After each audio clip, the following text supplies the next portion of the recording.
সত্যি আমি এই ম্যাচটা ভাবতেও পারিনি যে চেন্নাই ম্যাচটা জিতে যাবে। যেহেতু চেন্নাইয়ের ম্যাচটা পুরো হেরে যাওয়ার কথা, পুরো ম্যাচটার কন্ট্রোল ছিল কলকাতার হাতে।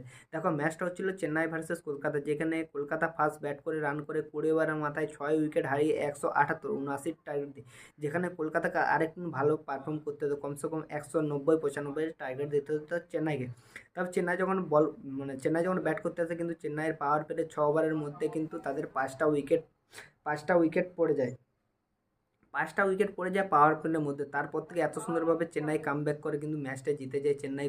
19 ওভার 4 বল শিবম দুবে এত সুন্দর খেলেছে মিডল পয়েন্ট, যেখানে শিবম দুবেকে খেলার দরকার ছিল, খুব সুন্দর খেলেছে। যেখানে 40 বলে 45 রান বানিয়েছে, সেখানেই কিন্তু ম্যাচটা তারা চেন্নাই জিতে যায়। কিন্তু যখন শিবম দুবে আউট হয়ে যায়, একবার ভেবেছিলাম যে কলকাতাও ম্যাচটা জিতে যাবে, কারণ দুবে আউট হয়ে যায় 19 ওভারের মাথায়। 19 ওভারের মাথায় ম্যাচটা জেতাটাও চেন্নাইয়ের কাছে এতটা সহজ ছিল না। যেখানে আন্ডার রাসেল বল করতে এসেছিল 20 ওভারটা, যেখানে রান দরকার ছিল 8, কিন্তু আন্ডার রাসেল একটুকুন ভুলের জন্য পুরো ম্যাচটা হেরে গেল কলকাতা, আর জিতে গেল চেন্নাই।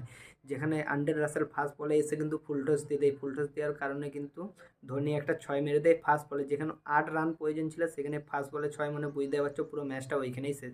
তা সত্ত্বেও দুটো বল ডট করে ধোনি, তারপরে সিঙ্গেল দেয়, তারপরে বলটা কিন্তু জিতে যায় চেন্নাই সুপার কিং। কিন্তু অনেকদিন পরে চেন্নাই সুপার কিং জিতেছে। তোমরাও বসে বলবে জিতে কি তাদের কোনো ফায়দা হয়েছে, বা তারা কি টপ 4-এর মধ্যে আসতে পারবে? হয়তো কলকাতা যদি জিততো তাদের একটা চান্স ছিল। আমার মনে হয় যে চেন্নাই জিতে কিছু ফায়দা হয়েছে, কলকাতা জিতলে অবশ্যই কিছু ফায়দা হতো, একটা দিল্লির সাথে কম্পিটিশনের ব্যাপার ছিল।